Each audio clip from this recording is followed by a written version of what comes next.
Mon rêve a toujours été de tomber enceinte, mais je suis stérile, et ma sœur a utilisé ça pour m'humilier quand elle a réussi et pas moi. La plupart des gens supposent qu'une fois que l'on grandit et que l'on se marie, notre famille apprend enfin à nous traiter comme un adulte. Mais la mienne a complètement raté le mémo, et je me retrouvais sans cesse dans le rôle de la fille aînée responsable qui arrange tout en se faisant reprocher la pluie et le beau temps.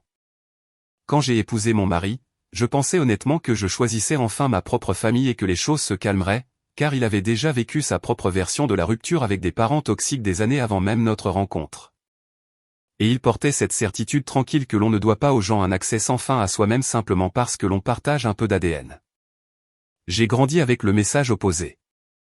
Le discours la famille, c'est tout, quoi qu'il arrive, qui semble doux en théorie jusqu'à ce que l'on réalise que cela se traduit généralement par avale tes sentiments pour que personne ne soit mal à l'aise. Et j'ai appris très tôt que ma mère détestait les conflits et que mon père aimait disparaître émotionnellement dès que les choses devenaient tendues. Quand nous avons commencé à essayer d'avoir un bébé, j'ai pensé que peut-être, avoir un enfant me donnerait enfin ce grand moment de gloire où tout le monde cesserait de me voir comme la solution par défaut à tous les problèmes et commencerait à me voir comme une personne qui avait aussi besoin de soutien. Au lieu de cela, ces 2 années se sont transformées en un étrange mélange d'espoir et de déception mensuelle qui a lentement rongé ma santé mentale. Chaque test négatif me donnait l'impression que mon corps m'avait personnellement trahi. Et mon mari et moi nous asseyions sur le canapé, faisant semblant de nous intéresser à l'émission du moment tout en faisant secrètement le calcul dans nos têtes sur le calendrier et les rendez-vous. Et cet article que j'avais lu à 3 heures du matin sur le stress qui rend la conception plus difficile. Nous avons fait les rendez-vous, les tests, les conversations gênantes avec les médecins où j'étais assise dans une blouse fragile en essayant de ne pas pleurer pendant que quelqu'un parlait de mon utérus comme d'un appareil défectueux. Et puis, quand j'ai finalement vu ces 2 lignes pâles un matin, j'ai eu l'impression que le monde avait basculé de la manière la plus infime et la plus fragile qui soit. J'ai tenu ce test avec des mains tremblantes et j'ai réveillé mon mari en le lui mettant pratiquement sous le nez. Et il m'a serré dans une étreinte désordonnée et à moitié endormi, riant et pleurant en même temps. Et pendant environ 3 semaines, je me suis permis d'imaginer un avenir avec des vêtements de bébé et un berceau. Puis j'ai commencé à avoir des saignements. Au début, j'ai essayé de me convaincre que c'était normal, même si mon instinct savait que quelque chose n'allait pas. Et le temps que nous soyons assis aux urgences, je savais déjà ce que le médecin allait dire avant même que les mots ne sortent de sa bouche. J'ai perdu cette grossesse dans un tourbillon de lumière vive, d'instruments froids et d'une sorte de douleur qui donnait l'impression que mon corps et mon cœur avaient décidé de s'effondrer ensemble. Mon mari était assis à côté du lit, l'air d'essayer de ne pas s'effondrer parce qu'il pensait devoir être fort pour moi. Et j'étais allongé là, m'excusant auprès de lui encore et encore, comme si j'avais cassé quelque chose que nous étions censés construire ensemble. Raconter la fausse couche à ma famille a été son propre petit cauchemar. Ma mère a pleuré de cette manière qui ramenait tout à la douleur qu'elle ressentait. Mon père a fait sa routine habituelle de prise de distance, où il se tenait dans un coin, les bras croisés, et disait des choses pratiques sur les factures médicales au lieu de quoi que ce soit de vaguement émotionnel. Et ma sœur cadette, qui a toujours été d'une manière ou d'une autre le personnage principal dans chaque pièce, m'a serré dans ses bras puis a immédiatement changé de sujet pour dire à quel point elle avait peur pour sa propre fertilité. Nous avons surmonté cela, mais un silence gênant s'est installé surtout par la suite. Comme si tout le monde était d'accord pour ne plus jamais en parler parce que ma douleur était gênante. Et j'ai laissé faire parce que j'étais trop fatigué pour me battre pour un espace que je n'avais clairement pas. Après cela, les essais sont devenus plus lourds.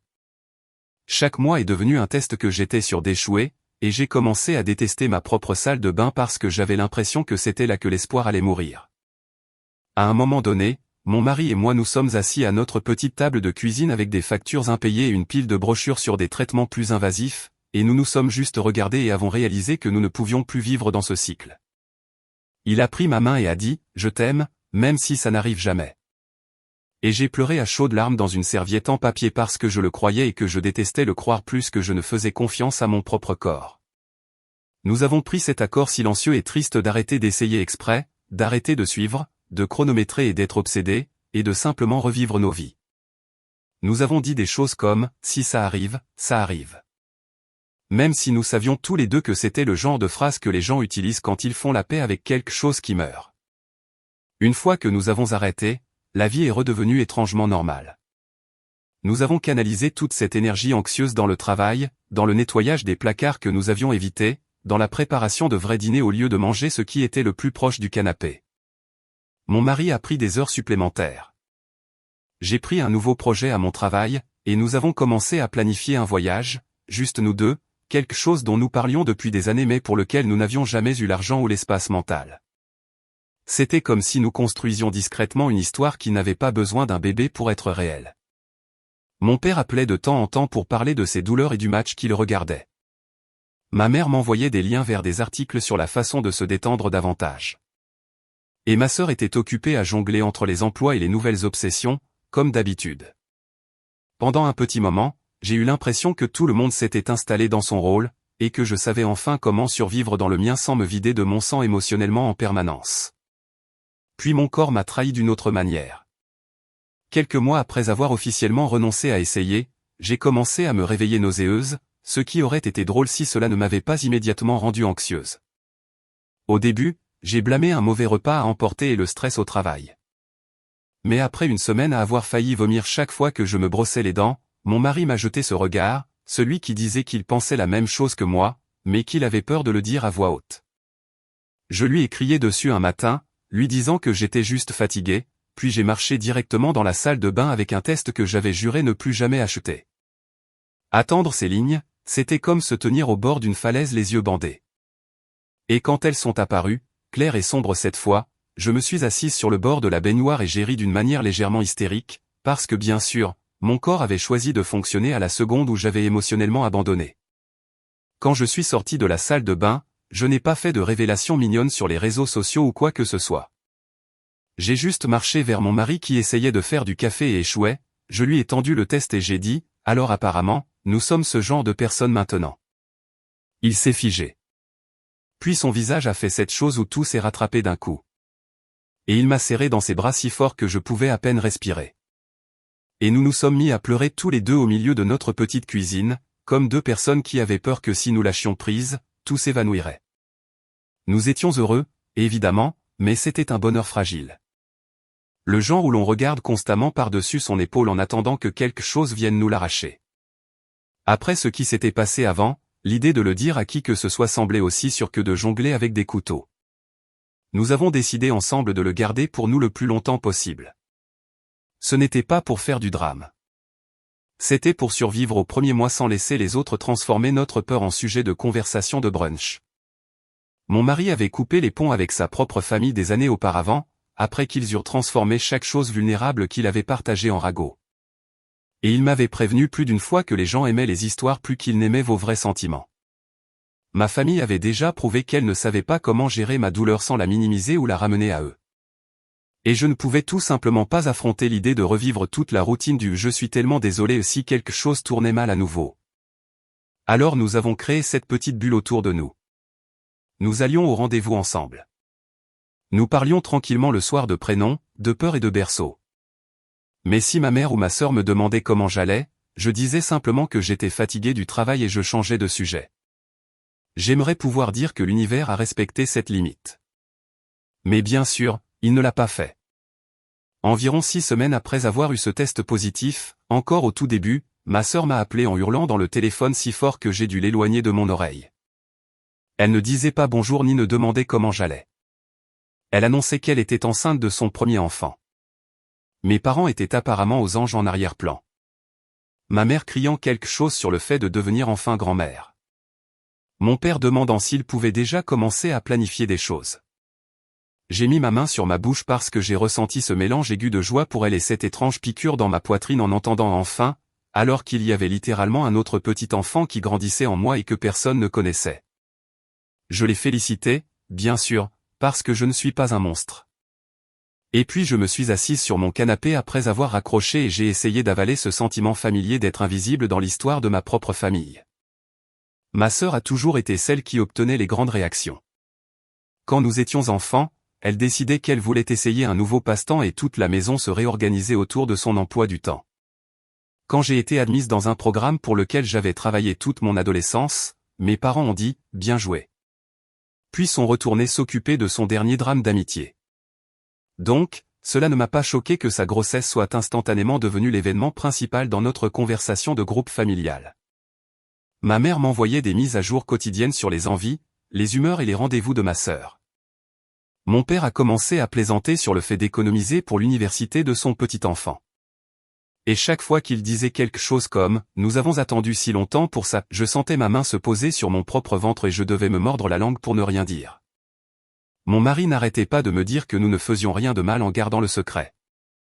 Mais la culpabilité est tenace, bruyante et se fiche de la logique. La planification de la baby shower a commencé environ 5 minutes après que ma sœur a annoncé sa grossesse. Elle voulait quelque chose de grand, évidemment, quelque chose d'extra, d'esthétique et plein de photos qu'elle pourrait poster plus tard sur une application de médias sociaux avec une légende dramatique sur les bénédictions. Quand elle m'a appelé pour me demander si je voulais bien l'aider, ce n'était pas vraiment une question. Elle a dit, « Tu es si doué pour l'organisation et la décoration. Cela signifierait tellement si tu pouvais t'en occuper. » Et j'ai entendu ce qu'elle n'a pas dit à voix haute, qui était, « Tu es la responsable et c'est ton travail. » J'aurais pu dire non. Je le sais. J'aurais absolument pu dire, je travaille à plein temps. Je suis épuisé. Je suis enceinte moi-même et j'essaie de ne pas vomir tous les matins. Mais ce qui est sorti de ma bouche, c'est, bien sûr, tout ce dont tu as besoin. Parce qu'une partie de moi pensait encore que si j'en faisais assez, peut-être que quelqu'un me verrait enfin. Nous nous sommes retrouvés dans un petit café un week-end, avec sa pile d'idées. Et quand je dis pile, je veux dire qu'elle est arrivée avec tout un dossier rempli de photos imprimées et de captures d'écran de décorations élaborées qui appartenaient clairement à des magazines et non à la salle communale qu'elle avait réservée dans un centre local. Il y avait des arches de ballons, des toiles de fond personnalisées, des tables de dessert à thème et de minuscules cadeaux pour les invités qui nécessiteraient une armée de main-d'œuvre non rémunérée. J'ai tout parcouru, faisant ce calcul mental du coût par rapport à ce qu'elle pensait que les choses coûtaient, et j'ai doucement essayé de la ramener à la réalité. Elle a plissé le nez chaque fois que je suggérais une version plus simple. Puis elle a glissé le dossier vers moi et a dit, « Je te fais confiance. Fais juste en sorte que ça ressemble à ça, comme si elle passait une commande dans un magasin au lieu de demander à sa sœur enceinte de prendre un deuxième emploi. » Le coup a été la partie amusante suivante. Ma sœur n'a pas vraiment de compte d'épargne. Et elle l'a dit d'une manière désinvolte, comme si ce n'était pas grave. Le lieu est couvert, mais les décorations, la nourriture et tout ça. Je veux dire, tu gagnes plus que moi. Peut-être que tu pourrais aider et que ce serait ton cadeau, a-t-elle dit en souriant, comme si elle venait de m'offrir l'opportunité d'une vie. J'ai hésité parce que mon mari et moi avions notre propre budget serré et une liste croissante de dépenses liées au bébé que nous n'avions même pas commencé à aborder. Mais ensuite, elle a ajouté, ce serait si spécial si ça venait de toi. Et ma culpabilité s'est levée et a mis ses chaussures. Je lui ai dit que nous pouvions partager les frais, que je couvrirais une partie de la compte du traiteur et quelques décorations, et elle a pratiquement sauté sur sa chaise de soulagement, comme si elle avait connu la réponse avant de demander. Planifier cette baby shower est devenu une quête secondaire à plein temps. J'ai passé des soirées après le travail sur des projets de bricolage que je n'ai jamais vraiment voulu apprendre à faire. Des brûlures de pistolet à colle sur mes doigts et mes pieds qui enflaient d'une manière que j'essayais de prétendre n'être pas liée au petit être humain en moi. J'ai traité avec les fournisseurs. J'ai négocié un tarif plus bas avec le service de traiteur. J'ai épluché le calendrier des événements de cette salle communale pour trouver une date qui convenait à tout le monde, sauf apparemment à moi. Chaque fois que je mentionnais que j'étais fatigué, ma mère disait « Oh, attends d'avoir des enfants ». Et je ravalais l'envie de crier. Ma sœur m'envoyait des textos quotidiens avec de nouvelles choses indispensables, certaines petites, d'autres follement chères. Et chaque fois que je lui rappelais le budget, elle envoyait un visage triste et un message sur le fait qu'elle voulait juste que ce soit parfait pour le bébé. J'ai couvert plus de frais que ce que nous avions convenu parce que c'était plus facile que de discuter. Et je n'arrêtais pas de me dire que c'était bien, que c'était ce que faisaient les grandes sœurs. La grossesse secrète rendait tout environ 10 fois plus compliqué. Je jonglais avec la nausée, la fatigue et un cerveau qui avait l'impression de tourner au ralenti en permanence, et je ne pouvais pas vraiment expliquer à ma sœur pourquoi j'avais constamment besoin de pause, ou pourquoi je disparaissais parfois pour m'asseoir dans une cabine de toilette.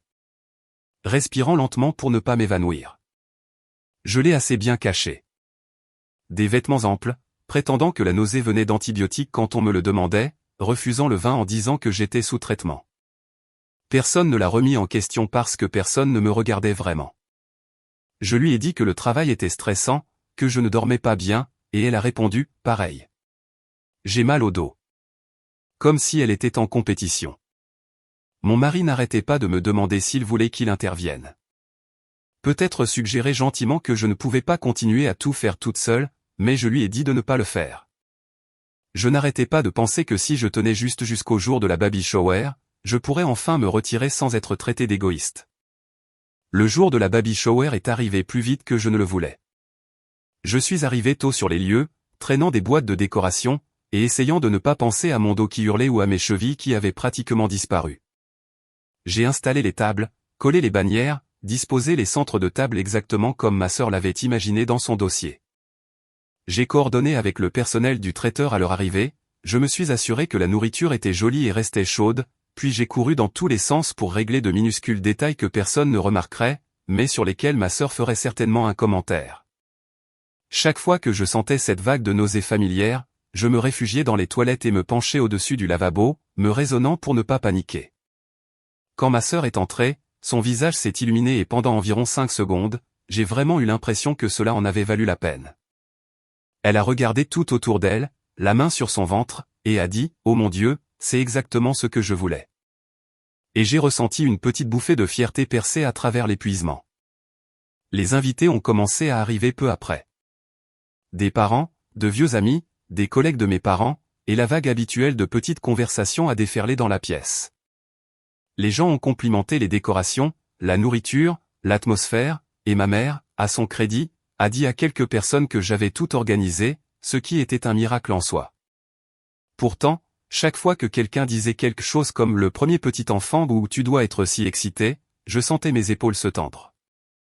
Le nuage d'orage sous forme humaine est arrivé environ une demi-heure plus tard, portant des talons trop hauts pour une salle communale et un sac cadeau qui semblait coûter plus cher que le paiement de ma voiture.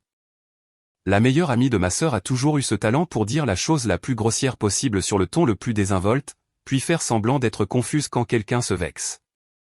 Elle est entrée en trombe, a serré ma sœur dans ses bras, a jeté un coup d'œil à la pièce, et a immédiatement fait la grimace à l'un des centres de table. Mignon, dit-elle sur le ton que les gens utilisent quand ils voient le dessin d'un enfant qui est techniquement reconnaissable. Puis elle s'est tournée vers moi et a ajouté, « C'est toi qui as fait tout ça, n'est-ce pas ? Ça a l'air fait maison. » J'ai ri pour ne pas en faire toute une histoire parce que j'avais toute une liste d'incendies à éteindre et je n'avais pas l'énergie d'en allumer de nouveau. Tout au long de l'après-midi, elle n'a cessé de critiquer de petites choses. Elle s'est plainte que la nourriture était un peu basique tout en se resservant une 3e fois. Elle a plaisanté bruyamment sur le fait que le lieu était un peu petit, et chaque fois que quelqu'un complimentait l'installation, elle a réussi à le transformer en une remarque désobligeante sur le travail que ma sœur aurait soi-disant fait. Alors que la principale contribution de ma sœur avait été de m'envoyer des photos de choses que d'autres personnes avaient créées. La plupart des gens l'ignoraient parce que c'est ce que tout le monde avait appris à faire au fil des ans. Mais je sentais ma patience s'amenuiser comme un ballon sur le point d'éclater. Ma mère m'a lancé le regard « Ne commence rien plus d'une fois ». Et j'ai essayé. J'ai vraiment essayé d'avaler ça et de maintenir la paix. Puis est arrivée la partie de l'après-midi où tout le monde s'est rassemblé pour regarder ma sœur ouvrir les cadeaux et faire semblant d'être surprise, même si elle s'était inscrite pour chaque article. Les gens ont pris la parole à tour de rôle, racontant de petites histoires, portant des toasts. C'était très standard, jusqu'à ce que l'ami de ma sœur prenne son verre et le tapote avec une fourchette, produisant ce son sec et tintant qui exige l'attention. La pièce s'est tue et elle a souri de cette manière qui signifie qu'elle est sur le point de dire quelque chose d'horrible déguisé en humour. Alors elle a commencé, « Je veux juste dire à quel point je suis excité que ma meilleure amie devienne enfin maman. Elle a attendu si longtemps et honnêtement, elle va être incroyable. Elle a toujours été la plus attentionnée. C'était déjà une pique, mais peu importe. J'aurais pu laisser passer. » Puis elle a continué. « Et je trouve ça si gentil que sa grande sœur ait organisé tout ça pour elle, dit-elle en désignant la pièce. Surtout que, vous savez, certaines personnes n'obtiennent pas toujours ce qu'elles veulent dans ce domaine. » Mon estomac s'est noué. Je lui ai lancé le genre de regard qui aurait dû mettre le feu à ses cheveux. Elle l'a ignoré. Je veux dire, après tout ce qu'elle m'a dit sur la situation précédente, a-t-elle ajouté, sa voix baissant sur ce ton faussement sympathique. C'est juste magnifique que tu sois toujours prête à célébrer le parcours de quelqu'un d'autre. Pendant une seconde, je n'ai même pas traité les mots. Puis ils m'ont frappé d'un seul coup. Elle parlait de ma fausse couche. Mon traumatisme médical privé que j'avais partagé avec ma sœur, qui avait apparemment décidé que c'était un bon sujet pour des confessions nocturnes avec son ami. La pièce est devenue silencieuse. On pouvait entendre le bourdonnement du climatiseur et le couinement du jouet d'un bébé dans un coin. Je sentais la chaleur monter le long de mon cou, mon cœur battant si fort que j'ai cru que j'allais m'évanouir. J'ai prononcé son nom une fois, sèchement, juste pour voir si elle allait peut-être faire marche arrière. Elle ne l'a pas fait. Elle m'a souri, ce sourire lent, faux, sympathique, et a ajouté « Oh, désolé ». C'était un secret. Comme si elle avait accidentellement mentionné une fête surprise et non pas déchiré la partie la plus douloureuse de ma vie, là, entre le gâteau de couche et la table des cadeaux. Ma mère a murmuré quelque chose comme « Elle a un peu trop bu ». Ce qui était l'excuse standard qu'elle utilisait pour quiconque se comportait mal en public, comme si l'alcool écrivait et livrait leurs répliques à leur place. Mon père se tenait près de la table des cadeaux, les bras croisés, faisant semblant d'être très intéressé par son téléphone. Il avait tout entendu. Il n'a rien fait. J'ai regardé ma sœur, attendant qu'elle intervienne, qu'elle dise ne serait-ce qu'une seule phrase, comme « Ce n'était pas ton histoire à raconter ». Ou « Tu n'aurais pas dû partager ça ». Rien. Elle fixait un sac cadeau, les joues légèrement rouges, et ne voulait pas croiser mon regard. Elle n'a pas dit un mot. Je ne peux pas expliquer le genre de trahison qui vous frappe dans ce genre de moment. Ce n'était pas seulement que ma douleur avait été servie comme divertissement. C'était que la seule personne qui savait exactement à quel point cette perte m'avait brisé est restée assise là et a regardé faire. Je me suis levé si vite que ma chaise a raclé le sol. Tous les yeux de la pièce se sont tournés vers moi comme si nous étions dans un drame à petit budget. Mes mains tremblaient. Je pouvais sentir mon bébé, un fait que personne ne connaissait encore, bouger en moi, comme si même elle pouvait sentir à quel point tout était faux. J'ai entendu ma propre voix, calme et trop forte, dire « Nous avons terminé ici ». Ma mère s'est précipitée, chuchotant « S'il te plaît, ne fais pas de scène ». Ce qui était hilarant parce que la scène avait déjà été faite sur mon enfant disparu. J'ai dit très clairement à l'amie de ma sœur que ce qu'elle avait fait était dégoûtant, que partager mon histoire médicale n'était pas son travail, et que si elle parlait encore de moi, nous aurions une conversation très différente. Une qui pourrait impliquer un signalement à quelqu'un qui pourrait faire quelque chose contre le harcèlement. Elle a levé les yeux au ciel et a dit quelque chose sur le fait d'être juste honnête, ce qui m'a presque fait grimper sur la table des cadeaux, mais je me suis contenu. Je me suis tourné vers ma sœur et j'ai dit, soit elle part, soit je pars. Ce n'était pas un bluff. Je pensais chaque mot. Ma sœur n'a même pas hésité. Elle a serré son amie dans ses bras et a dit, calmons-nous tous, d'accord ? Elle n'a rien dit de faux. D'une voix douce qui, d'une manière ou d'une autre, me faisait passer pour l'irrationnel. C'était ça. C'était le moment où quelque chose en moi a vraiment craqué. J'ai attrapé mon sac, j'ai dit à ma mère qu'elle pouvait s'occuper du reste de la facture du traiteur parce que je ne payais plus pour le privilège d'être humilié, et je suis sorti. Les gens m'ont regardé partir comme si je venais de renverser le gâteau, mais personne n'a rien dit. Et honnêtement, ce silence en disait plus sur eux tous que n'importe quel discours aurait pu le faire. Dans le parking, je me suis assise dans ma voiture, les mains toujours tremblantes sur le volant, essayant de respirer à travers un mélange de rage et de nausée. J'ai envoyé un simple texto à mon mari, je suis parti. J'expliquerai en rentrant. Et il m'a appelé immédiatement. Je lui ai tout raconté sur le chemin du retour, ma voix oscillant entre furieuse et plate. Et il est devenu si silencieux que pendant une seconde, j'ai cru que nous avions été déconnectés. Puis il a dit très calmement, « Je suis si content que tu sois parti. » Et quelque chose dans ma poitrine s'est détendu. Quand je suis rentré à la maison, il m'a serré dans ses bras avant même que je puisse enlever mes chaussures. Et il a écouté toute l'histoire à nouveau, la mâchoire si serrée que je pouvais voir le muscle se contracter. Il a demandé le nom de l'ami de ma sœur sur une application de médias sociaux, a trouvé son profil plus vite que je ne l'aurais cru, et a tapé un message qu'il m'a lu à voix haute avant de l'envoyer. Ce n'était ni menaçant ni dramatique. C'était court et clair. Il disait que son comportement était cruel et inacceptable, qu'elle n'avait aucun droit de parler de moi ou de notre famille, et que si elle continuait, nous envisagerions d'aller plus loin. Elle a répondu des heures plus tard avec une demi-excuse qui blâmait le fait d'être un peu pompette et insistait sur le fait qu'elle n'avait aucune idée que c'était un sujet si sensible. Ce qui m'a honnêtement fait rire parce que comment pourrait-il y avoir un univers où une fausse couche n'est pas un sujet sensible ? Les jours après la baby shower ont été un tourbillon d'appels téléphoniques et de messages de ma mère qui disaient tous la même chose, que j'avais réagi de manière excessive, que j'avais gâché la journée spéciale de ma sœur, que je ramenais tout à moi. Elle a reconnu en termes vagues que l'ami de ma sœur était allé trop loin, mais d'une manière ou d'une autre, cela revenait toujours au fait que j'aurais dû rester et arranger les choses.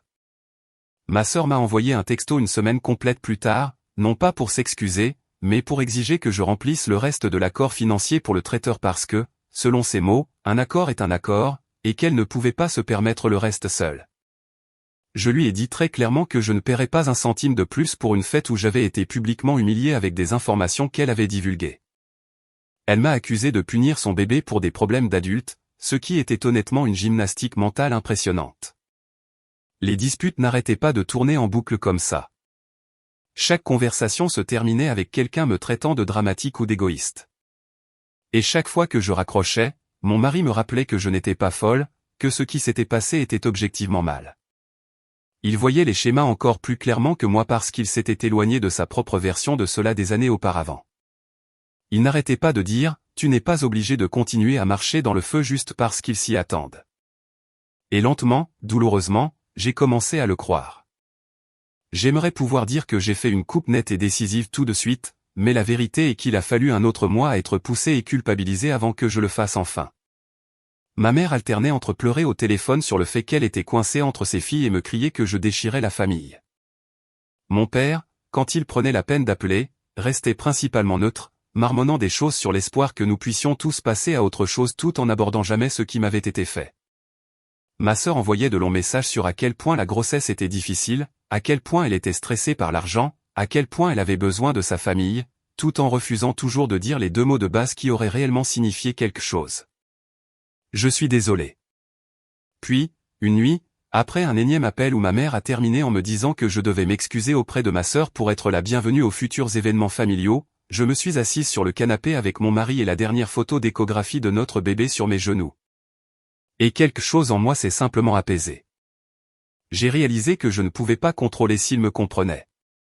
Je ne pouvais contrôler que si je continuais à leur offrir des places au premier rang pour me blesser.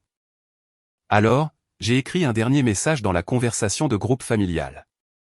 J'ai dit que jusqu'à ce qu'il y ait une réelle prise de responsabilité et des excuses sincères, je prendrais du recul.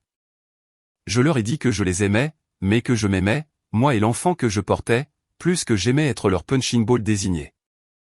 Puis, j'ai mis la conversation en sourdine et j'ai bloqué le numéro de ma sœur. Le silence qui a suivi était à la fois terrifiant et paisible. Pour la première fois de ma vie, mon téléphone ne bourdonnait pas constamment de demandes ou de culpabilisation. Les premiers jours, je continuais à le prendre par habitude, m'attendant à une autre vague de drame. Et quand elle n'est pas venue, j'ai dû m'asseoir avec mes propres pensées, ce qui était sa propre forme d'inconfort. Je me suis concentré sur ma grossesse à la place. Je suis allé à des rendez-vous sans avoir à mentir sur où j'allais. J'ai acheté de minuscules vêtements avec mon mari les week-ends tranquilles. Nous avons peint un coin de notre petite deuxième chambre et nous nous sommes disputés sur l'art mural d'une manière qui semblait vraiment amusante parce que cela nous concernait, pas les attentes de quelqu'un d'autre. Ma mère a essayé de trouver de nouvelles façons de contourner la limite. Elle a appelé depuis différents numéros. Elle a envoyé des emails. Elle a même demandé à une cousine de me contacter pour me dire que ma sœur souffrait et que cela la tuerait si je n'étais pas là à la naissance du bébé. Je suis resté ferme. Je n'ai pas répondu. Cela semblait parfois cruel, mais chaque fois que j'envisageais de céder, je me souvenais de me tenir dans cette salle communale avec mon traumatisme exposé à des étrangers et ma sœur assise là en silence, protégeant son ami au lieu de moi. Le bébé de ma sœur est né quelques mois avant le mien. Je l'ai appris comme les connaissances éloignées apprennent les choses, par une photo que quelqu'un d'autre a partagée en ligne avec une légende sur la beauté du fait que mes parents étaient enfin devenus grands-parents. J'ai regardé la photo pendant un long moment, ressentant un étrange mélange de tristesse et de distance. Cet enfant n'avait rien fait de mal, mais je ne pouvais pas me résoudre à réintégrer un système familial qui n'avait aucun problème à piétiner ma douleur. J'ai posé ma main sur mon propre ventre et j'ai murmuré que je ferais mieux pour ma fille, que je ne la ferais jamais choisir entre se protéger et être aimée. Quelques semaines après la naissance de ma nièce, ma sœur a soudainement envoyé un texto à mon mari. Pas à moi, à mon mari. Elle avait apparemment réalisé que je l'avais bloqué et avait décidé qu'il était la meilleure option suivante. son message était un long paragraphe sinueux sur la difficulté de la nouvelle maternité, à quel point elle était épuisée, comment elle et son mari ne pouvaient pas se permettre une garde d'enfants adéquate. Et à quel point il était contrariant que notre mère ne soit pas physiquement capable d'aider davantage pendant la journée. Puis elle en est venue au vrai sujet. Elle voulait que je garde le bébé gratuitement, régulièrement. Elle a écrit des choses comme « Ce serait si spécial que les cousins se lient », comme si mon enfant était déjà arrivé et pouvait simplement être déposé dans ce petit plan de jeu. Mon mari m'a montré le message avec un sourcil levé, comme s'il attendait ma réaction. J'ai ri. Pas un rire mignon. Un de ces rires secs, fatigués, qui sonne un peu déséquilibré. Après tout ce qui s'était passé, après qu'ils m'aient traité d'égoïste et de dramatique et qu'ils aient clairement fait savoir que je n'étais pas la bienvenue à moins de m'excuser, maintenant j'étais soudainement l'option parfaite pour la garde d'enfants non rémunérés. Absolument pas. J'ai dit à mon mari de répondre par un seul mot, non. Pas d'explication, pas d'excuse, pas de négociation. Juste non. C'était apparemment la fin de la partie polie du programme. Ma sœur est passée en mode nucléaire. Elle a envoyé un flot de messages de colère sur le fait que je gardais rancune, que je punissais un enfant innocent, que la famille était censée se soutenir mutuellement. Elle m'a accusé d'être jalouse qu'elle soit devenue mère la première, ce qui était presque drôle étant donné que j'étais enceinte pendant tout le temps où elle était occupée à utiliser mon infertilité comme une arme pour obtenir de la sympathie. Elle a dit qu'elle était prête à oublier le passé si j'acceptais d'aider, comme si le pardon était un coupon que j'obtiendrais en échange de travail gratuit. Ma mère s'est jointe à la fête, bien sûr. Elle a appelé mon mari pour lui dire que je laissais l'amertume tout gâcher et qu'il serait guérissant pour moi de passer du temps avec un bébé, comme si un enfant était une sorte de projet thérapeutique et non un être humain réel. Mon mari l'a interrompu au milieu de son discours et a dit calmement que notre réponse était non, que ma santé et notre bébé passaient en premier et qu'il devait respecter cela. Elle lui a raccroché au nez. Elle a ensuite essayé de m'appeler depuis un numéro inconnu et quand je l'ai vu apparaître, je l'ai laissé aller sur la messagerie vocale. Elle a laissé un long message sur la façon dont un jour je le regretterais, comment les parents ne vivent pas éternellement, comment je perdais un temps précieux. C'était manipulateur, prévisible, et ça faisait quand même mal. Parce que c'est ça, la famille. Même quand on comprend les schémas, ils savent où viser. À travers tout cela, ma grossesse s'est poursuivie tranquillement, presque dans un univers complètement séparé du drame familial. J'avais un médecin que j'aimais, une infirmière qui se souvenait de mon nom et de mon histoire et ne la mettait jamais de côté. Mon mari venait à chaque rendez-vous qu'il pouvait, et quand il ne le pouvait pas, il posait 1 million de questions après. Nous avons aménagé notre petit coin nurserie avec des meubles d'occasion que nous avons nettoyés et repeints nous-mêmes. Et honnêtement, cela semblait plus sacré que n'importe quelle fête extravagante n'aurait jamais pu l'être. Quand je suis entré en travail, c'était juste nous. Pas d'appels frénétiques à des parents, pas de textos de groupe, pas de mise à jour toutes les heures. Nous sommes allés à l'hôpital au milieu de la nuit, et je lui ai serré les mains si fort que j'ai laissé des marques, et il n'arrêtait pas de me dire que je faisais un excellent travail, même quand je lui criais que je ne voulais plus jamais refaire ça. Notre fille est née juste avant l'aube, minuscule, bruyante et bien vivante. Et la première fois qu'ils l'ont posée sur ma poitrine, j'ai senti quelque chose en moi se briser d'une manière à la fois terrifiante et belle. J'ai pleuré de cette manière profonde et viscérale qui ressemblait à un enchevêtrement de deuil, de joie et de soulagement. Mon mari s'est penché sur nous, des larmes coulant sur son visage, et a murmuré « Elle est vraiment là », comme si nous n'y avions pas tout à fait cru jusqu'à ce moment. Dans cette chambre d'hôpital, 100 membres de la famille attendant dans le couloir ou planant au-dessus de moi avec des appareils photos, je me suis senti plus soutenu que je ne l'avais jamais été dans une pièce pleine de parents. Nous n'avons rien dit à personne tout de suite. Pendant les 2 premiers jours, nous avons vécu dans cette petite bulle de privation de sommeil, d'odeur de nouveau-né, et d'essais pour garder un petit être humain en vie sans perdre la tête. Finalement, j'ai posté une seule photo sur une application de médias sociaux. Rien de dramatique, juste une photo de la petite main de notre fille enroulée autour de mon doigt avec une courte légende sur son arrivée. En quelques minutes, mes notifications se sont allumées. D'anciens amis, des collègues et des parents éloignés ont envoyé des félicitations, des émojis en forme de cœur et des messages sur à quel point ils étaient heureux pour nous. Mon père a appelé cet après-midi-là depuis son téléphone professionnel, parce que bien sûr. Il n'a pas commencé par des félicitations. Il a commencé par « Alors, tu as eu un bébé ?» sur un ton qui impliquait que je l'avais fait dans son dos exprès. J'ai dit « Oui, nous en avons eu un, et nous sommes tous en bonne santé. Il y a eu une pause, puis il a dit qu'il ne pouvait pas croire que nous avions gardé la grossesse secrète, que ma mère était dévastée, que ma sœur se sentait trahie. J'ai écouté un peu, puis je lui ai posé une simple question. Où avait-il été ces derniers mois pendant que ma mère et ma sœur m'insultaient et essayaient de me forcer à faire de la garde d'enfants gratuite? Il n'avait pas de réponse. Il a marmonné quelque chose sur le fait de ne pas vouloir se mettre au milieu, ce qui se traduisait par « je ne voulais pas m'en occuper ». Je lui ai dit calmement qu'on ne peut pas ignorer la douleur de quelqu'un et ensuite se plaindre quand cette personne cesse de vous offrir l'accès à sa joie. J'ai dit que j'étais ouverte à avoir une relation avec lui s'il pouvait respecter mes limites et cesser de relayer les messages de ma mère et de ma sœur.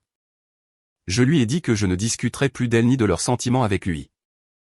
Il a dit quelque chose sur la difficulté que cela représenterait puisqu'ils se parlaient tous. Et j'ai dit, alors peut-être que nous ne devrions pas nous parler aussi souvent. Et il s'est tu. Nous avons terminé l'appel sur une note polie, mais je savais au fond de moi que ce que nous avions avant s'était transformé en quelque chose de plus petit et de plus distant. La première année de la vie de ma fille a été merveilleusement ordinaire et épuisante de toutes les manières habituelles. Il y a eu des nuits blanches, des taches de régurgitation et des moments où j'ai pleuré sous la douche parce que j'étais si fatigué que je le sentais dans mes os. Il y a eu aussi de petits rires, les premiers pas et ce sentiment chaque fois qu'elle posait sa tête sur mon épaule qui rendait toutes les parties difficiles supportables. Mon mari et moi nous relayions pour être celui qui était stable quand l'autre était sur le point de craquer. Nous avons construit nos propres routines, nos propres petits rituels, et pour la première fois, mon sens de la famille s'est élargi d'une manière qui me semblait sûre au lieu d'être lourde. Les informations sur la vie de ma sœur me parvenaient lentement, par bribes aléatoires de cousins et de connaissances communes qui m'envoyaient des messages comme « Oh mon Dieu, as-tu entendu ?» même si je ne faisais clairement plus partie de ce monde. Je les ignorais généralement, mais une nouvelle a réussi à passer parce qu'elle venait de quelqu'un en qui j'avais vraiment confiance, quelqu'un qui connaissait toute l'histoire et m'avait discrètement soutenu. Elle a appelé un après-midi pendant que ma fille faisait la sieste et a dit « Tu devrais peut-être t'asseoir », ce qui, soit dit en passant, n'est jamais une phrase réconfortante. Apparemment, ma sœur avait fini par accepter l'offre tacite de sa meilleure amie d'être beaucoup plus impliquée avec son bébé. La même amie qui avait publiquement exposé ma fausse couche à la baby shower s'était glissée dans le rôle que j'avais refusé, la garde d'enfants non rémunérée. Ma sœur se vantait auprès des gens de la chance qu'elle avait d'avoir quelqu'un prêt à l'aider gratuitement pendant qu'elle et son mari travaillaient. Sans jamais s'arrêter pour considérer qu'il y avait peut-être une raison pour laquelle la plupart des gens ne confiaient pas leurs enfants à quelqu'un qui traitait le traumatisme des autres comme une histoire de fête. Selon ma cousine, l'amie de ma sœur avait commencé à vivre pratiquement chez eux pendant la journée, gardant le bébé et utilisant l'endroit comme son lieu de rendez-vous personnel. Un après-midi, le mari de ma sœur est rentré plus tôt du travail parce qu'une réunion avait été annulée. Il est entré dans une maison calme, trop calme. Le bébé était dans un petit parc devant la télévision, seul, regardant une émission aux couleurs vives. Aucun adulte en vue. Le bébé allait bien, heureusement, mais il était quand même seul. Il a appelé, et quand personne n'a répondu, il a commencé à vérifier les pièces. Il a trouvé l'ami de ma sœur dans la chambre. Pas seul. Très occupé avec quelqu'un qui n'était certainement pas son partenaire de longue date. Elle avait utilisé leur maison comme lieu de rendez-vous galant tout en étant censée garder leur enfant. C'était le genre de cliché qui aurait été drôle s'il n'y avait pas eu un bambin impliqué. Je ne vais pas prétendre que je n'ai pas ressenti une pointe de justification en entendant ça. Il ne s'agissait pas de vouloir que quelque chose de mal arrive à la famille de ma sœur. Il s'agissait de l'ironie brutale de la situation. Elle avait choisi cet ami plutôt que moi, avait priorisé le maintien de cette relation harmonieuse plutôt que la protection de sa propre sœur. Et maintenant, cette même amie avait mis son enfant en danger réel. Selon ce que j'ai entendu, ma sœur a d'abord essayé de minimiser la situation, disant que le bébé allait bien, que rien de grave ne s'était réellement passé, que son amie avait fait une erreur. Son mari ne l'a pas vu de cette façon. Pour lui, c'était une énorme violation de confiance, non seulement de la part de l'amie, mais aussi de ma sœur, qui savait apparemment que cette amie avait l'habitude de jongler avec les hommes et lui avait quand même confié leur enfant. Les choses ont dégénéré à partir de là, de manière désordonnée mais honnêtement prévisible. Le mari de ma sœur a déménagé pendant un certain temps, puis est revenu, puis est reparti. Ils se sont disputés sur la garde, la sécurité et l'argent, et finalement les mots avocat et tribunal ont commencé à fuser. La dernière information concrète que j'ai eue, c'est qu'il avait demandé le divorce et demandait la garde principale, invoquant la négligence et le manque de jugement. Les preuves n'étaient pas difficiles à trouver. Il y avait apparemment des messages où ma sœur et son amie avaient plaisanté sur le fait que le bébé ne remarquait même pas quand elle quittait la pièce pour des moments d'adulte. C'était écœurant et tellement typique de la façon dont ma sœur avait toujours traité les limites comme des suggestions facultatives. Des mois plus tard, ma cousine m'a dit que le tribunal avait accordé la garde principale à mon ancien beau-frère. Ma sœur est retournée vivre chez mes parents, se retrouvant soudainement au point de départ. Mais maintenant avec un droit de visite et une réputation dont elle ne pouvait pas se défaire par son charme. Ma mère, ironiquement, était furieuse contre l'ami qu'elle avait autrefois défendu comme étant juste un peu direct. Et mon père avait soudain beaucoup à dire sur la responsabilité et les conséquences. L'ami a complètement disparu des événements familiaux après ça. Même ma mère a cessé de mentionner son nom. Il aurait été bien que cette énergie ait existé à l'époque où ma sœur a laissé cette même amie me démolir devant tout le monde. Mais apparemment, l'indignation est sélective. Je ne me suis pas réjoui. Je n'ai pas dansé dans mon salon. J'ai, cependant, assis à ma table de cuisine, ma fille empilant des blocs à côté de moi, et j'ai senti cette confirmation profonde et silencieuse s'installer dans mes os. Je n'avais pas eu besoin d'orchestrer une grande vengeance ou de prononcer un discours dramatique. Tout ce que j'avais fait, c'était de prendre du recul, d'arrêter de réparer les dégâts des autres, d'arrêter de me proposer comme solution chaque fois que ma famille se mettait le feu. Et sans moi pour constamment rafistoler les choses, ils avaient finalement dû se tenir dans la fumée de leur propre choix. Parfois, je pense encore à ce jour dans la salle communale, à l'arche de ballon, aux nappes bon marché, et à la façon dont mes mains tremblaient en sortant. Je pense à la version de moi qui aurait pu rester, qui aurait ravalé son humiliation, fait un chèque pour le traiteur, puis serait revenu encore et encore, espérant que si elle aimait assez fort, il finirait un jour par l'aimer en retour comme elle en avait besoin. Je ne suis plus cette personne. Je suis la femme qui a choisi sa propre paix et son propre enfant plutôt que des gens qui lui ont montré très clairement que sa douleur était un dommage collatéral acceptable pour leur confort. Ma fille est encore jeune, mais un jour, elle posera des questions. Elle remarquera que pendant que d'autres enfants ont de grandes réunions de famille pour les fêtes avec des grands-parents, des tantes et des oncles, nos célébrations sont plus petites, plus calmes, construites autour d'une famille choisie et de quelques amis de confiance. Quand cela arrivera, je lui dirai la vérité, d'une manière adaptée à son âge, bien sûr. Mais je ne mentirai pas et je ne romantiserai pas les gens qui m'ont fait du mal. Je lui dirai que parfois, la chose la plus courageuse que l'on puisse faire est de partir. Même lorsque l'on s'éloigne des personnes qui nous ont donné nos premières histoires. Je lui dirai qu'être parent avec quelqu'un ne lui donne pas le droit de vous briser encore et encore. Et si elle se retrouve un jour assise dans une pièce où quelqu'un transforme sa douleur en blague, j'espère qu'elle se souviendra que sa mère s'est un jour levée, a attrapé son sac, et est sortie, enceinte, tremblante et à bout. Non pas parce qu'elle n'aimait pas sa famille, mais parce qu'elle s'aimait enfin davantage. La première grande fête après la naissance de ma fille a été plus difficile que prévu. C'était l'une de ces fêtes douillettes où les gens postent des photos de longues tables, de pyjamas assortis et de tout le monde se pressant dans une cuisine assez grande pour que 12 personnes partagent le plan de travail sans se poignarder. Mon fil d'actualité en était plein.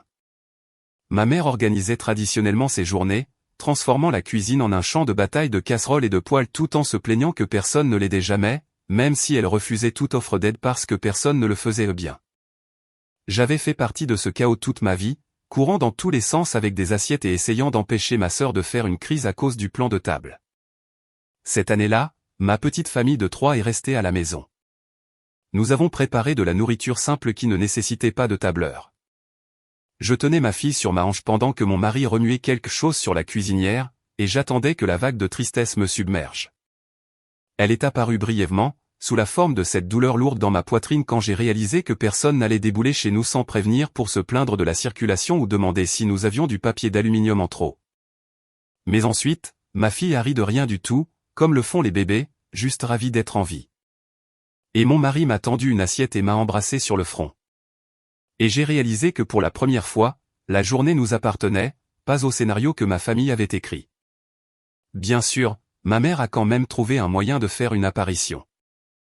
Elle a envoyé une photo de groupe de sa maison à mon adresse email parce qu'elle ne pouvait pas me joindre autrement, avec une légende sur le fait que tout le monde était là et que c'était vide sans tous ses enfants et petits-enfants. J'ai regardé cette photo plus longtemps que je ne veux l'admettre. Ma sœur était au milieu, mes parents de chaque côté, ma nièce dans une chaise haute avec un bavoir qui avait probablement quelque chose de mignon imprimé dessus. Ils avaient l'air bien. Pas dévastés, pas brisés. Juste normaux. Ils avaient clairement trouvé un moyen d'avancer tout en se racontant une histoire où j'étais celle qui était partie sans bonne raison. Pendant un moment, j'ai fait ce que je fais toujours. J'ai commencé à m'imaginer de retour dans cette pièce, passant les plats, faisant semblant que tout allait bien. Puis je me suis souvenu de la dernière fois où j'avais été dans une pièce pleine de ces mêmes personnes, et de ce que j'avais ressenti en voyant mon pire souvenir transformé en chute de blague. Je me suis souvenu de qui avait pris ma défense, personne, et de qui m'avait demandé d'être plus discrète pour que les autres ne se sentent pas mal à l'aise. J'ai fermé l'email sans répondre et je suis retourné dans ma petite cuisine où ma fille essayait d'attraper une cuillère sur la table avec des mains collantes. J'ai choisi la vie devant moi au lieu de celle qui n'existait que comme une tentative de culpabilisation dans ma boîte de réception. Ma thérapeute, oui, j'en ai finalement une, et honnêtement, j'aurais dû le faire des années plus tôt, m'a aidé à démêler beaucoup de choses. Elle a souligné à quel point j'utilisais souvent des mots comme folle et dramatique pour me décrire alors que je réagissais simplement comme n'importe quel être humain le ferait en étant blessé à plusieurs reprises. Elle m'a aidé à voir la différence entre un conflit et de la maltraitance, entre une tension familiale normale et le genre de schéma où l'on demande toujours à une personne de se faire toute petite pour que tout le monde puisse s'étaler. Elle a aussi fait cette chose agaçante où elle demandait « Que dirais-tu à une amie si elle te racontait cette histoire ?» Et bien sûr, je disais toujours que je dirais à cette amie de fuir, ce qui rendait gênant d'admettre que j'étais toujours à la porte de ma propre maison en feu. Elle m'a demandé une fois quel était mon souvenir préféré avec ma sœur. Je suis resté assise là, à tirer un fil lâche de ma manche, essayant de penser à un souvenir qui n'impliquait pas que je joue les seconds rôles pour son projecteur. Il y a eu des moments, bien sûr. Des discussions tard dans la nuit dans notre chambre partagée à l'adolescence, des blagues privées sur les bizarreries de nos parents, un voyage en voiture vers une plage voisine un été où nous avons pris des coups de soleil et ri de la playlist bizarre que nous avions faite. Mais quand je suivais ces souvenirs jusqu'au bout, il y avait généralement un moment où elles se retournaient contre moi, où je devenais la chute de la blague ou le bouc émissaire. C'était comme si chaque bon souvenir avait une taxe cachée. Mon mari et moi avons eu d'innombrables discussions tard dans la nuit sur la façon dont nous voulions gérer les choses quand notre fille serait plus grande. Nous avons convenu très tôt que nous ne lui mentirions pas, mais que nous ne lui déverserions pas non plus des problèmes d'adultes. Si elle exprimait un jour le désir de rencontrer ma famille, nous aborderions cela avec prudence, en établissant des règles claires et en étant prêts à nous retirer si les anciens schémas refaisaient surface. C'était étrange de planifier des hypothèses futures tout en me sentant parfois encore comme une fille moi-même, mais c'est peut-être ça, l'âge adulte. Apprendre à tenir plusieurs rôles à la fois sans laisser l'un d'eux vous engloutir. Il y a eu aussi des moments gênants dans la vie réelle. Rencontrer un parent éloigné dans un magasin qui ne connaissait pas la rupture et me demandait comment allait ma sœur. Recevoir une invitation adressée uniquement à moi et à ma fille pour une réunion de famille élargie. Clairement un test pour voir si je viendrais seul. Être identifié sur une photo d'enfance dans une publication au souvenir et sentir mon estomac se retourner en voyant le visage de ma sœur à côté du mien. Je suis devenu doué pour donner des réponses neutres, pour me désidentifier discrètement, pour laisser la curiosité des autres flotter au-dessus de moi sans s'accrocher à ma peau.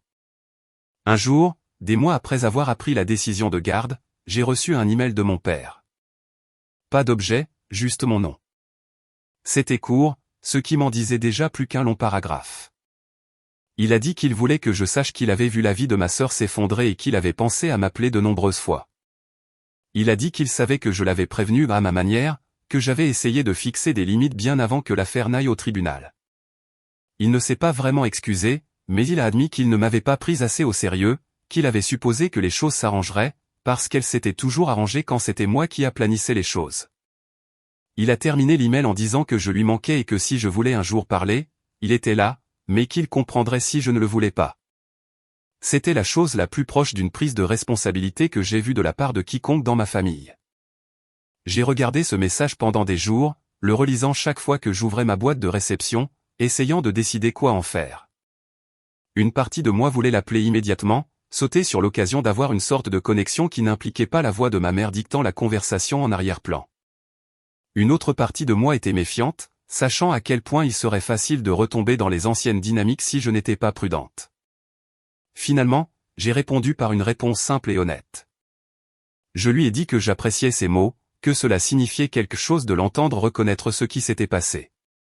J'ai aussi dit que reconstruire toutes sortes de relations prendrait du temps et de la constance, pas seulement un email après une crise. Je lui ai dit que je serais ouverte à des appels téléphoniques occasionnels tant que notre conversation resterait entre nous et ne se transformerait pas en mise à jour sur ma mère et ma sœur. J'ai cliqué sur envoyer et puis je suis restée assise là, mon cœur battant la chamade comme si je venais de sauter d'un haut rebord dans une eau dont je ne voyais pas le fond. Il a tenu sa promesse mieux que je ne l'espérais jusqu'à présent. Nos appels sont rares mais calmes. Il me demande des nouvelles de ma fille, de mon travail, de mon mari.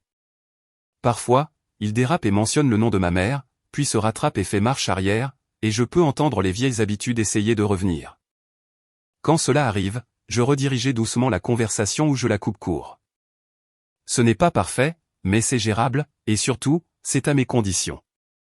Cela seul ressemble à un miracle mineur. Je ne parle pas à ma sœur. Je ne consulte pas ses profils. Je ne demande pas de ses nouvelles. Je n'envoie pas de message dans le vide auquel elle ne répondra jamais de la manière dont j'ai besoin. Les gens aiment dire que les liens du sang sont plus forts que tout. Comme si cela signifiait quelque chose quand vos parents de sang sont ceux qui vous font saigner. Je ne vais pas passer mon temps limité sur cette planète à supplier quelqu'un de me traiter avec un respect de base simplement parce que nous avons partagé une chambre d'enfant. Il y a cette force tranquille qui vient du fait de survivre à sa propre famille, de prendre du recul et de réaliser que l'on est toujours debout sans leur chaos constant tourbillonnant autour de soi. Ce n'est pas tape à accent grave l'œil. Ça ne se publie pas en ligne avec des citations inspirantes. Ça ressemble à créer ses propres traditions. Aller au lit sans que son téléphone ne vibre sur la table de chevet. Choisir de ne pas répondre quand quelqu'un essaie de vous entraîner à nouveau dans une dispute qu'ils ont commencée.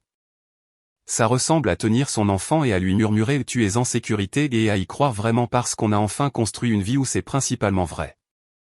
Si vous vous demandez si je regrette quoi que ce soit, la réponse est oui et non. Je regrette les années que j'ai passées à me mettre le feu pour tenir les autres au chaud. Je regrette chaque fois que j'ai ri d'une blague cruelle à mes dépens pour éviter de mettre qui que ce soit mal à l'aise.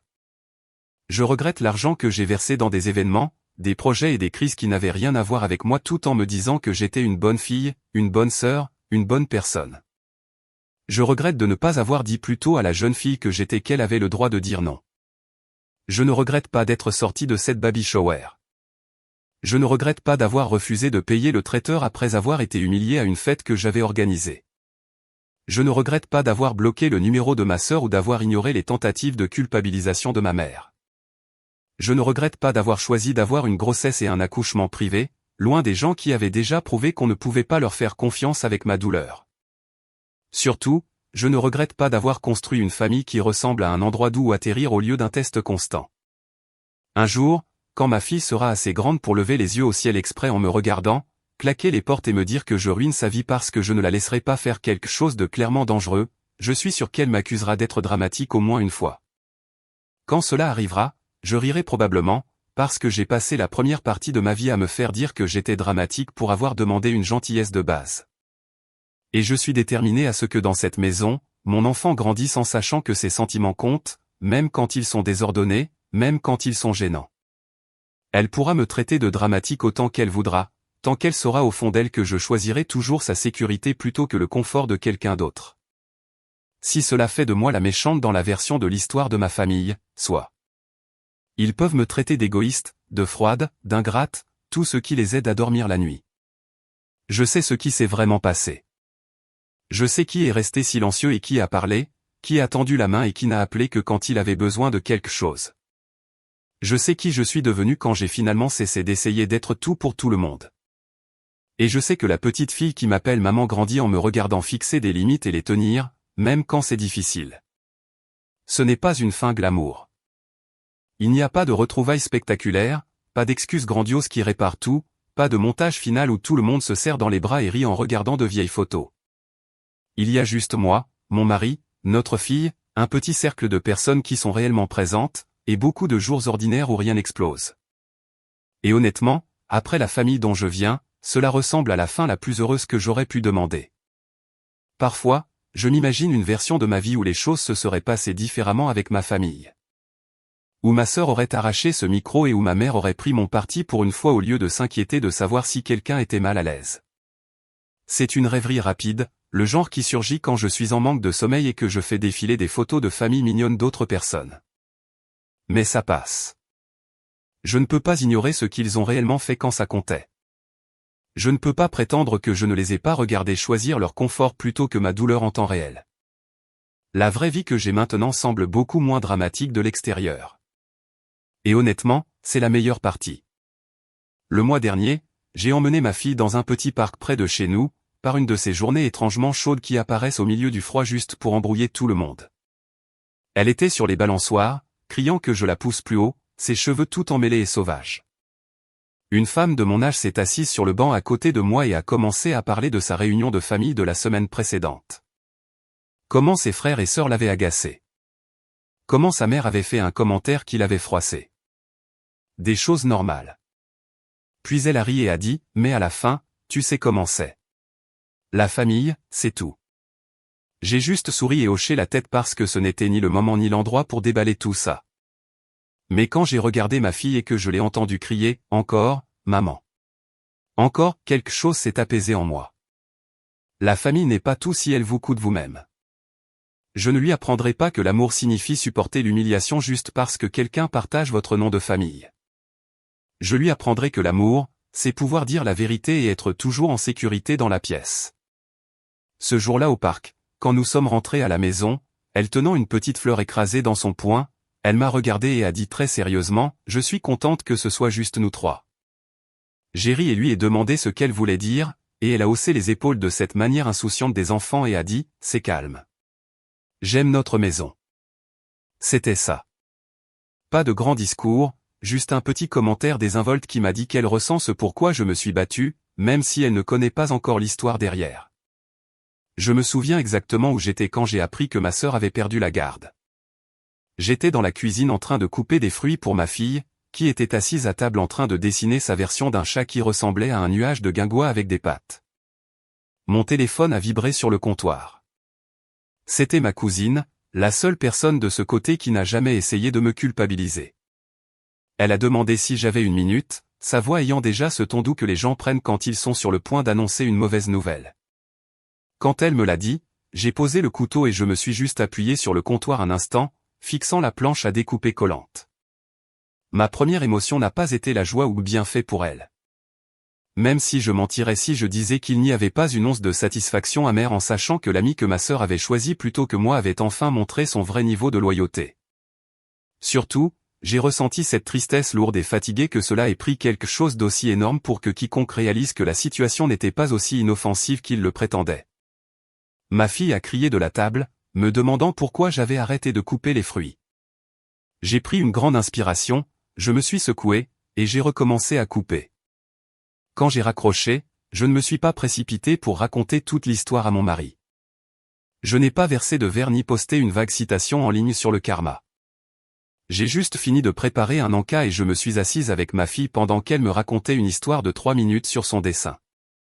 Plus tard, quand mon mari est rentré, je lui ai raconté en termes simples ce qui s'était passé. Il a secoué la tête, a dit quelque chose sur le fait que ça allait toujours se terminer comme ça si personne ne faisait jamais face aux conséquences. Et puis il m'a serré dans ses bras un peu plus longtemps que d'habitude. C'était tout. Pas de discours de vengeance nécessaire. Leur choix les avait finalement rattrapés sans que j'aie à lever le petit doigt.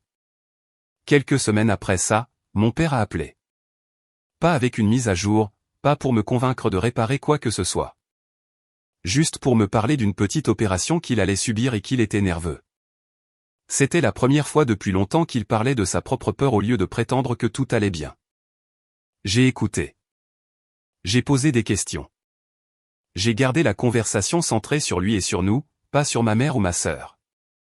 Quand il a dérapé et a commencé à dire, « Ta mère pense que… » Je l'ai gentiment interrompu et j'ai dit, « Je ne suis pas disponible pour ses opinions sur moi. » Il y a eu une pause, puis il m'a surprise. Il a dit, « Je sais. C'est pour ça que je n'ai pas appelé de la maison. » C'était une petite chose, mais ça signifiait plus que n'importe quelle excuse répétée. Il essayait, à sa manière maladroite, d'avoir une relation avec moi qui n'était pas juste une extension de la leur.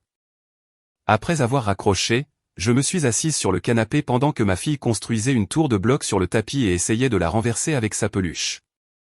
J'ai réalisé que c'était ces moments que j'avais désirés toute ma vie sans avoir les mots pour le dire. Des connexions simples qui ne nécessitaient pas que je me vide de mon sang émotionnellement en paiement. Un père qui pouvait m'appeler en tête-à-tête sans m'utiliser comme messagère. Une maison où un enfant pouvait être bruyant et désordonné sans que quelqu'un ne lui crie qu'elle était trop. Une vie où le plus grand drame d'une semaine pouvait être une boisson renversée ou une crise de colère au magasin. Pas une dispute à gorge déployée sur la loyauté. J'ai encore des jours où les vieux fantômes réapparaissent. Il y a des matins où je fais défiler une photo de frères et sœurs se serrant dans les bras lors d'un événement en tenue assortie et je ressens cette torsion familière dans ma poitrine. Il y a des nuits où je reste éveillé à rejouer de vieilles conversations, me demandant s'il y avait une phrase magique qui aurait pu tout changer. Même si au fond de moi, je sais qu'il n'y en avait pas. Ces jours-là, je me permets de le ressentir. Je ne prétends pas que c'est fini. Je ne me force pas à être reconnaissante d'une manière faussement performative. Je me rappelle que le deuil de la famille que l'on voulait peut exister juste à côté du soulagement d'avoir quitté la famille que l'on avait. Donc non, je ne vais pas appeler ma sœur pour lui proposer de la garde d'enfants gratuite. Je ne vais pas me présenter à un dîner de fête juste pour prouver que je ne garde pas rancune. Je ne vais pas me faire toute petite pour rentrer dans l'espace minuscule qu'ils m'ont laissé après avoir pris ce qu'ils voulaient. J'ai passé des années à faire ça. Je sais exactement à quel point cet espace est petit et je ne suis pas intéressé à y vivre à nouveau. En fin de compte, mon histoire ne parle pas d'être la victime parfaite ou l'héroïne parfaite. Elle parle d'une femme qui en a finalement eu marre de se tordre en quatre juste pour être autorisée dans la pièce. J'ai choisi ma paix. J'ai choisi mon mariage. J'ai choisi ma fille. Et si je devais sortir de cette salle communale 100 fois, enceinte, tremblante et à bout, je choisirais toujours la même porte, à chaque fois.